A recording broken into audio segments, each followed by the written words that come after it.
MRI Radio.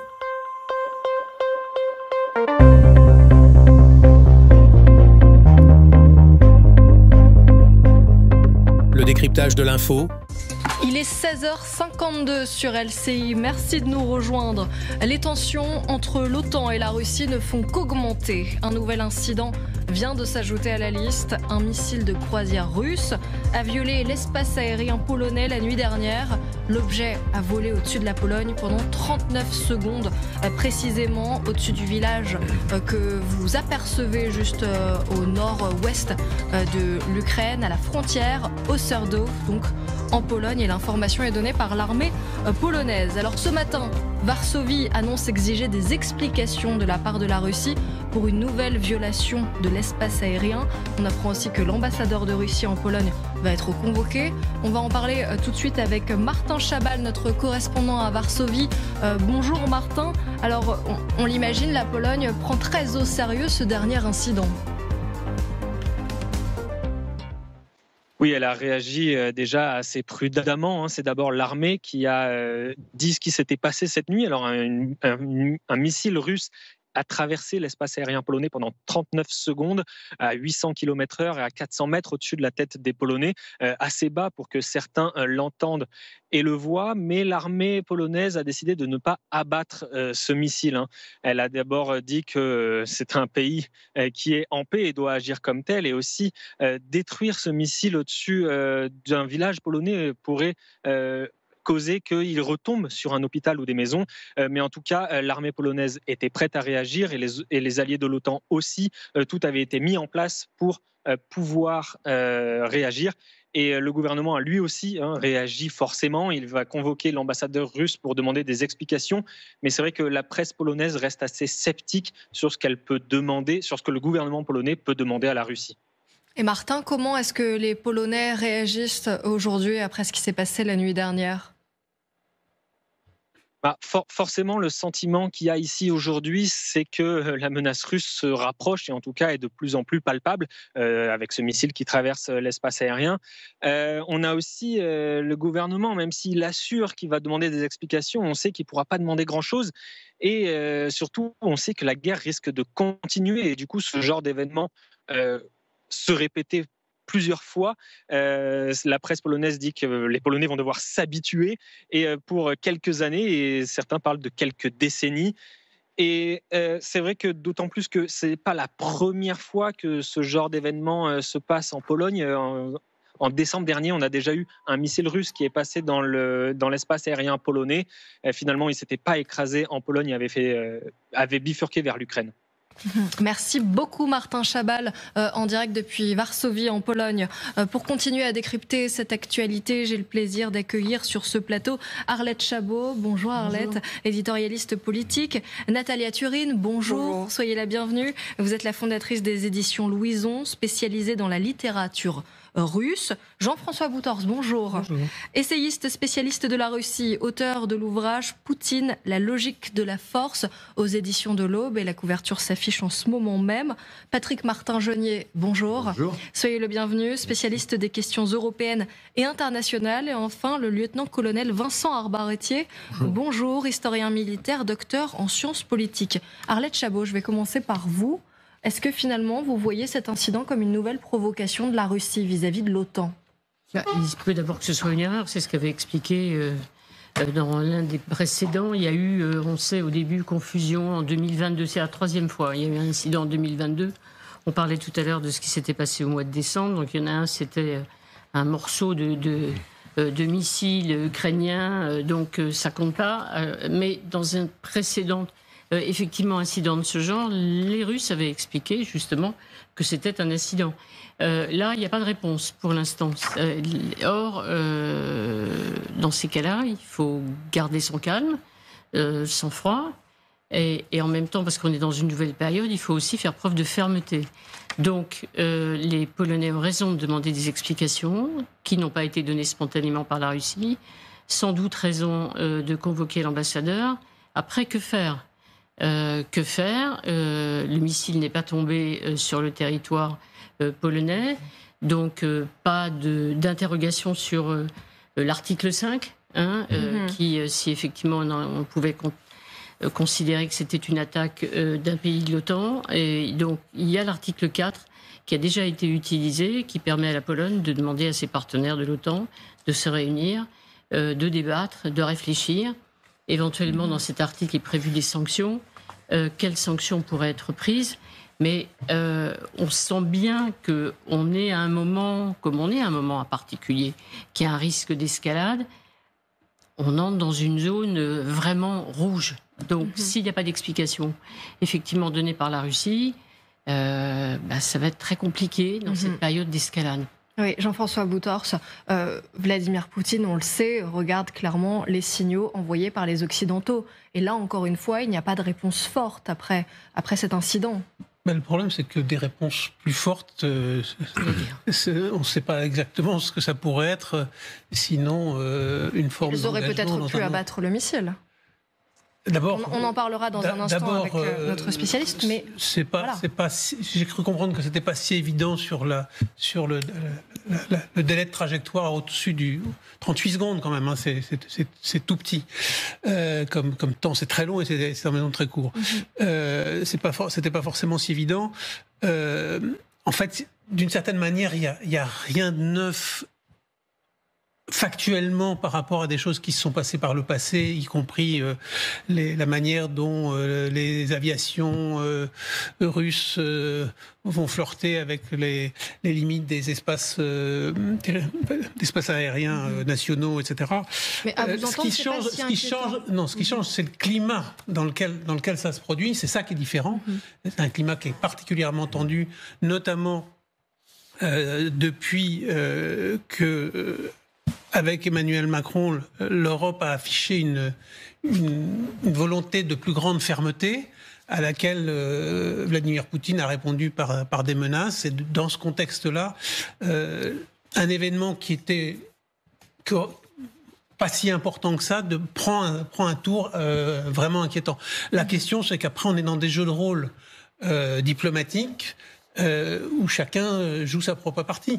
Et c'est le temps que Vladimir Poutine, ou en tout cas la diplomatie russe, va mettre à répondre, ça va être une manière de marquer, d'une certaine manière, le territoire, entre guillemets, d'indiquer un niveau de rapport de force diplomatique, mais qui restera que diplomatique. Oui, je voudrais avoir le regard de Patrick Dutartre, ancien général de l'armée de l'air.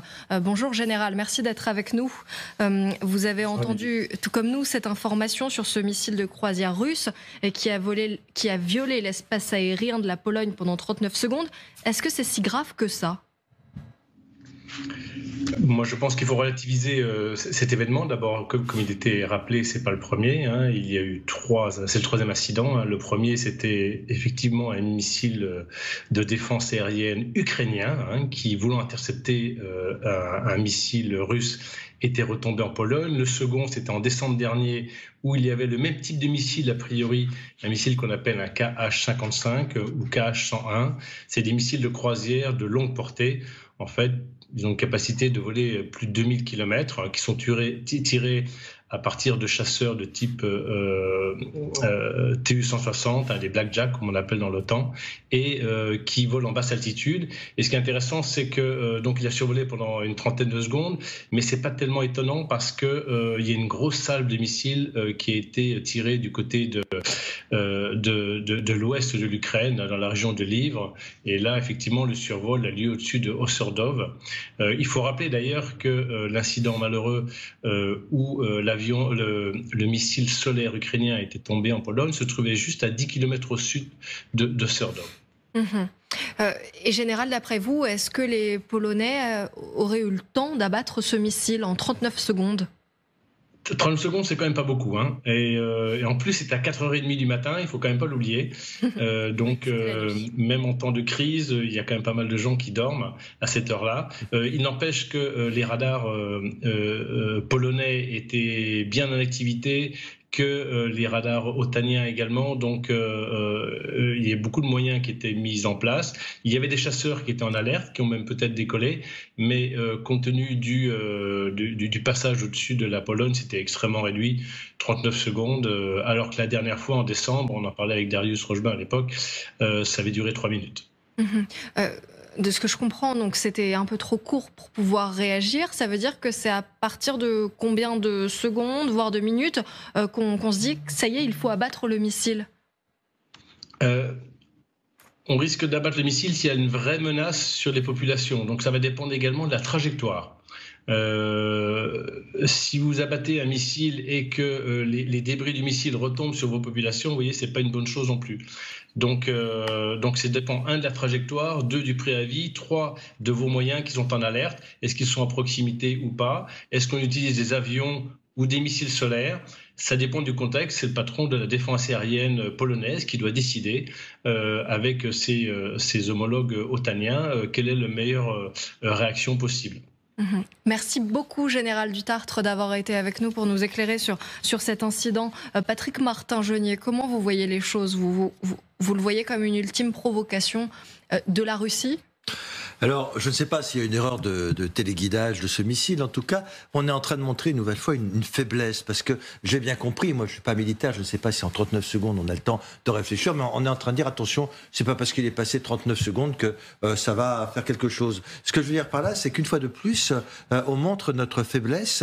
Et il a été décidé effectivement a priori de ne pas intervenir pour différentes raisons, peut-être qu'elles sont bonnes sur le plan technique. Mais attention, il n'y a pas que les 39 secondes, il y a aussi un missile qui est passé entre 1 et 2 km à l'intérieur de la frontière polonaise. Et donc, c'est extrêmement grave. On est en train de dire finalement aux Russes, vous pouvez continuer, hein, ce sont des petites incursions dans le territoire, c'est pas grave. Alors, il y a peut-être des bonnes raisons techniques, à savoir, il ne faut pas mettre en danger la population qui sera en dessous. 4h30, je veux bien qu'il y ait des gens qui dorment, mais enfin, l'armée est constamment en alerte. Et donc, c'est quelque chose qui n'est pas acceptable. Une armée, elle doit être capable... Pour vous, la réaction n'est pas assez forte? Oui, je pense personnellement que ce n'est pas assez fort. Une armée, en 10 secondes, en 15 secondes, elle peut voir ce missile arriver et décider de façon très ferme de le détruire. Parce que c'est ça aujourd'hui. Parce que le message qu'on est en train de donner sur le plan politique, c'est de dire aux Russes, vous pouvez continuer, tant que c'est entre 40 secondes, 3 minutes, ça ira. On ne veut pas en réalité envenimer la situation. Et je pense que ça nous affaiblit et ça envoie un signe au Kremlin qui, selon moi, est très mauvais. Et pourtant, on le sait, la Russie n'en est pas à son coup d'essai. C'est justement Camille Baron qui va nous en parler tout de suite. Merci de nous avoir rejoints. Alors vous avez constaté que ce n'est pas la première fois que la Pologne ou un autre pays de l'OTAN est survolé par un missile russe depuis le début de la guerre en Ukraine. Oui, tout à fait, Émilie. Le précédent incident en Pologne, c'était en décembre dernier, au niveau de cette ville qui est à la frontière ukrainienne. Un missile russe avait pénétré dans l'espace aérien polonais pendant 3 minutes sur une quarantaine de kilomètres avant de repartir en Ukraine. Et là encore, cette intrusion avait été confirmée par les radars de l'armée polonaise. Et à l'époque, ça avait déclenché une réunion d'urgence entre le secrétaire général de l'OTAN et le président polonais. L'alliance qui avait assuré l'OTAN est solidaire de notre précieux allié. Elle suit la situation. Nous resterons en contact au fur et à mesure que les faits seront établis.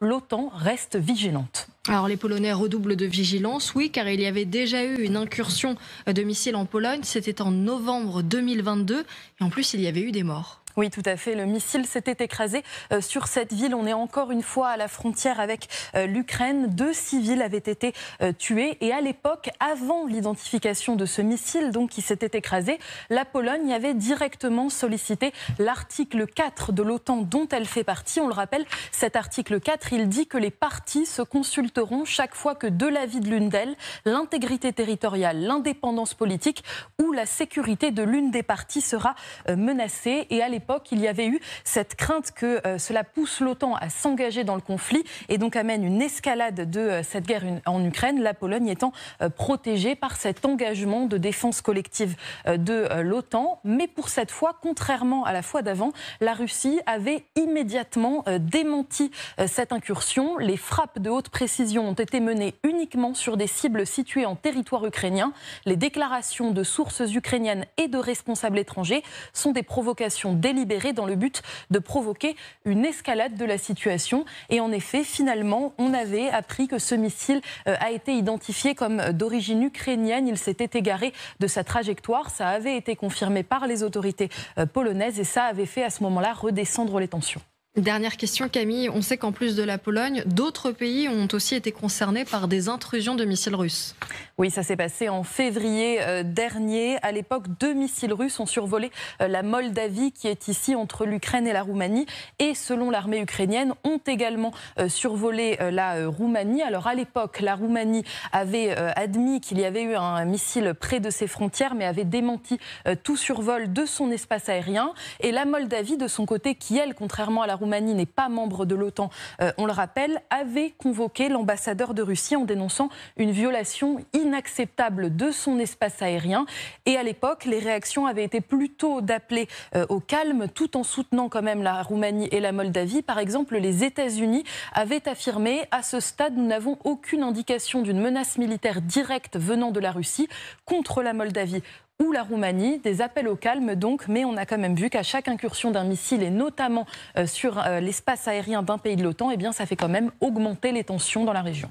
Merci beaucoup Camille Baron. On l'a vu avec la présentation de Camille, colonel. La Russie adore flirter avec les frontières de l'OTAN et y prend un malin plaisir à aller provoquer les gouvernements et les populations qui sont aussi inquiètes. Alors il n'y a pas que la Russie, puisque jeudi, les Américains se sont vus réescorter 2 B-29, 2 bombardiers au-dessus de la Baltique par des Sukhoi qui, eux, ont décollé à temps et les ont raccompagnés. Donc en fait, c'est un jeu de chaque côté, c'est un jeu du chat à la souris entre... autrefois, ça pouvait avoir lieu entre le pacte de Varsovie, mais pas trop, hein, sauf au grand nord de l'Europe, au niveau de la Norvège. Ça a lieu régulièrement entre la Turquie et la Grèce, si vous voulez. Quand j'étais à l'OTAN, on voyait ça.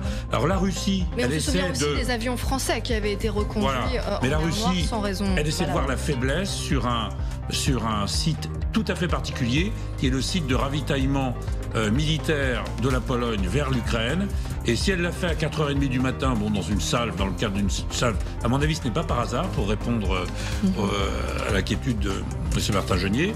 Et en réalité, oui, il y a quelque part un test. Je dirais que ce n'est pas complètement par hasard, même si c'est dans le cadre d'une salve. En fait, la Russie essaie de déceler le point faible du dispositif otanien. Et dans la coordination antiaérienne, il y a une chose qui est importante, c'est savoir qui coordonne. Est-ce que c'est la nation, comme juridiquement, chaque nation est responsable de l'intégrité de son espace, son espace aérien, ou bien est-ce que l'OTAN préempte le droit d'envoyer des avions?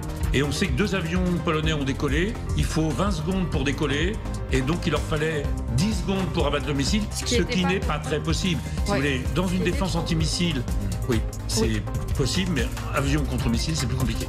On revient dans un instant et on s'intéressera à l'armée de Vladimir Poutine qui cette fois perd pied en mer Noire. Vous verrez une spectaculaire attaque en Crimée. Qui a tiré? Eh bien, ce sont les Ukrainiens. Vous les entendrez.